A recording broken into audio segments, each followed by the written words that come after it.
Imported by Sultana trading Dhaka Bangladesh. জি sir. আবার বললেন imported by MTM international Dhaka Bangladesh. তাহলে কোন দুই প্রতিষ্ঠান মিলে একটা ওষুধ ইম্পোর্ট করছে? ফেক বানাইছে, তাও সঠিকভাবে বানাইতে পারে নাই। দেখেন, একটা পণ্য তো একজন ইম্পোর্টার থাকে, এখানে দুইজন ইম্পোর্টার কেন? Imported by Sultana trading Dhaka Bangladesh, ইনার একটা ঠিকানা দিল, আবার দিল imported by MTM international Dhaka Bangladesh. তাহলে এই পণ্যটা আপনি বলছেন দুইজন আমদানি করেছে, স্যার তো আমদানিকারকের সঠিক ঠিকানাও নাই, শুধু লেখা ঢাকা বাংলাদেশ। আবার এমআরপি নির্ধারণ করলো কে? যিনি মার্কেটেড বাই, ইনি বিপণন করেছেন। বিপণনকারী কি মূল্য নির্ধারণ করতে পারে? উৎপাদনকারী করতে পারে, পণ্য বাইরে হলে আমদানিকারক করতে পারে, সরকার করতে পারে। তাহলে যিনি বিপণন করলেন, বিক্রেতা, উনি কিভাবে 900 টাকা মূল্য নির্ধারণ করলেন? ইউনিট প্রাইস কত দেওয়া নাই। এটা ইন্ডিয়ান ঔষধ। স্যার আমরা তো ওই জন্য check all before use check up ঝামেলায় পুল এই ফ্রম জন্য দ্য আমরা টপ। মেমো সহ রেখে দিচ্ছি স্যার। হুম। স্যার, আমি আপনার ভিডিও দেখেছি তো অনেকগুলো এরকম হয়, এই জন্য আমি মেমো সহ রেখে দিচ্ছি। মেমো সহ রাখলেন, ভালো করেছেন।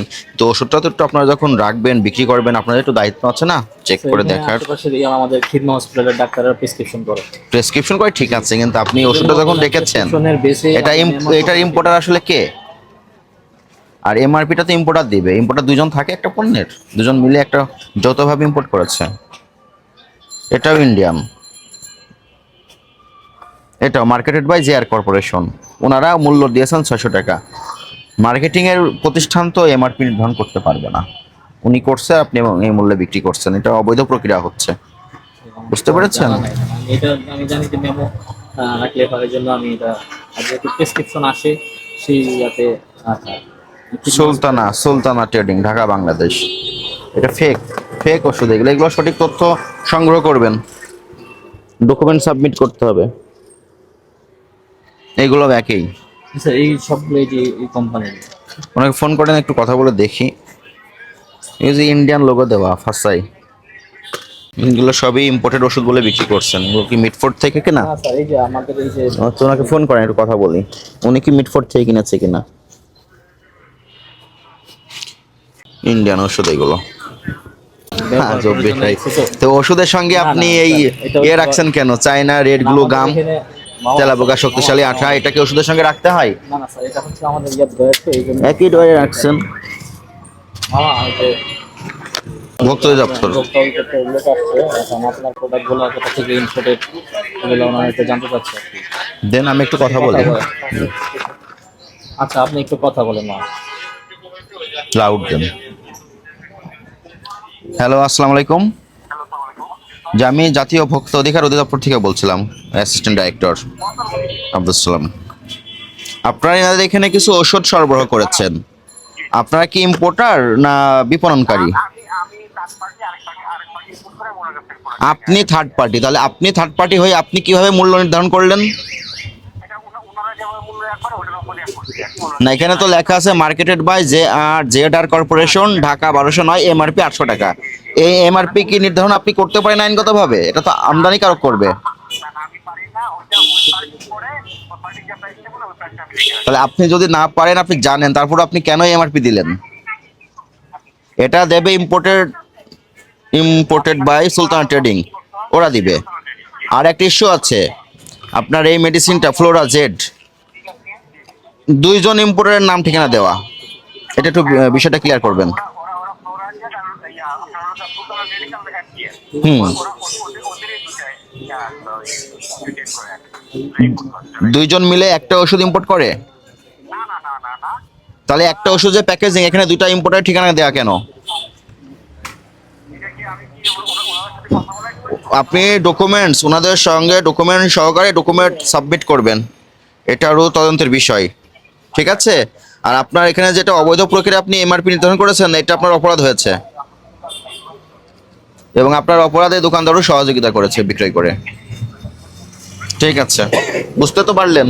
উনি যে ভুল স্বীকার করলো, যেটা ওনার করার কথা না তা উনি করেছে। যিনি ইম্পোর্ট করেন উনি এমআরপি দিতে পারেন। তিনজন ব্যক্তি বা প্রতিষ্ঠান এমআরপি নির্ধারণ করার এখতিয়ার আছে আইনগতভাবে। উৎপাদনকারী, পণ্য যদি বাইরে হয় তাহলে বাংলাদেশ উৎপাদনকারী নাই, যিনি আমদানি করেছেন উনি দিবেন, অথবা সরকার কর্তৃপক্ষ। স্যার, এটা বুঝতে আমার পেরেছেন? জানা ছিল না, যেহেতু উনি সহ সব নাম দিয়ে গেছে। আর ডাক্তারদেরও এটা খুলেন দেখি। স্যার,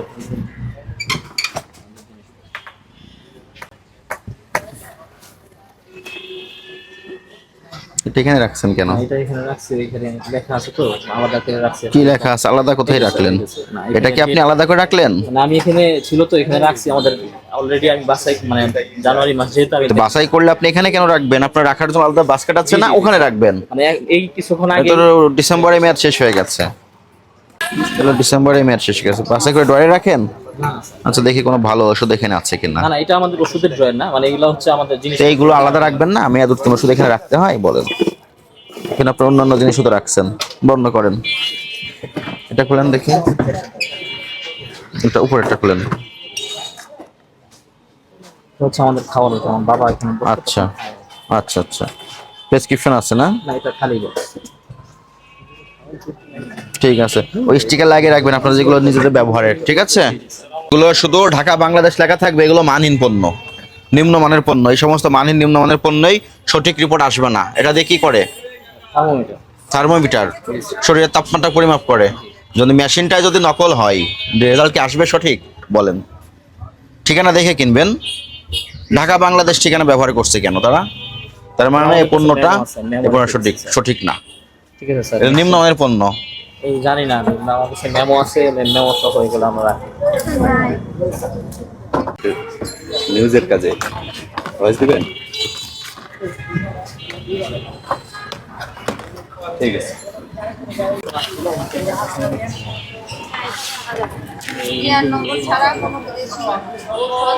সাহারাই এন্টারপ্রাইজ বাংলাদেশ, ওরা ইম্পোর্ট করেছে, made in India vaccine. Company থেকে আপনি এটা কিনছেন, জি। আর এই রেটে বিক্রি করছেন। যে রেটটা আপনি লিখছেন ওটা কি এমআরপি রেটই এটা হচ্ছে- ওইটা? হ্যাঁ, এটা এমআরপি, এটা রেটটা এখানে উঠে নাই, মানে ওদের ইয়ে থেকে আমাকে পাঠায় নাই, এই জন্য আমি এটা আলাদা করে লিখে রাখছি আমাদের মনে থাকার জন্য। 1350। আচ্ছা, যদি ব্যবহার করার পরে কোনো ভোক্তা ক্ষতিগ্রস্ত হয়, সেখানে তো কোম্পানির নাম ঠিকানা থাকলে তো তাদের বিরুদ্ধে অভিযোগটা দিতে পারবে। তার তো অভিযোগ দেওয়ারও জায়গা রাখলেন না। আপনি মেমো রাখছেন আপনার জন্য, আপনার আইনগত স্যার, নিরাপত্তার আমাদের জন্য। যাতে- তো ভোক্তাদের মানে জন্য কি আমরা করছেন? যাতে আপনি কি ওদেরকে ভোক্তাদেরকে ধরতে পারি। রসিদ দেন? জি, ওষুধ বিক্রি হলে রসিদ দেন? যারা চায় তাদেরকে দেই আর কি। যারা চায় তাদেরকে দেন। একটু পরে তো বলবেন কেউ চায় না। না না স্যার, আমার কাছে আছে, আমি দেখাইতে পারবো। আচ্ছা, এইগুলো বিক্রি করেন না একটাও? জি করছি, এগুলো রসিদ দিয়েছেন? অনেকে মেমো নেয়। শুনেন, ভালো পণ্য খারাপ পণ্য চেনার কিছু নিয়ম আছে। যেমন ভালো মানুষ খারাপ মানুষ, যে মানুষ নিজের ঠিকানা গোপন করে, আত্মগোপনে থাকে, তার মানে তার অসৎ উদ্দেশ্য আছে। আর যে নিজের ঠিকানাটা প্রচার করবে সে ভালো। পণ্যের ক্ষেত্রেও তাই, যে পণ্যের কোনো ঠিকানা থাকবে না সে ঠিকানাহীন, মানহীন, নিম্নমানের পণ্য বিক্রয় করবেন না। আর বুঝতে পেরেছেন? এগুলো আর বিক্রি করবেন না। এইগুলো ব্যবহারের উপকারের থেকেও ক্ষতির মাত্রাই বেশি।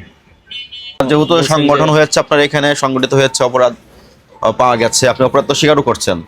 জি স্যার, এখন আমার স্বীকারও জানা ছিল করছেন। না ওটা, যে ওদের তো সেক্ষেত্রে আমরা আপনার আইনগতভাবে একটা ব্যবস্থা নিব, আপনাকে সতর্কতামূলক জনস্বার্থে জরিমানা একটা করব। আপনি ভবিষ্যতে এগুলো সমাধান করে ফেলবেন, ঠিক আছে? মেয়াদোত্তীর্ণ ওষুধ রাখবেন না।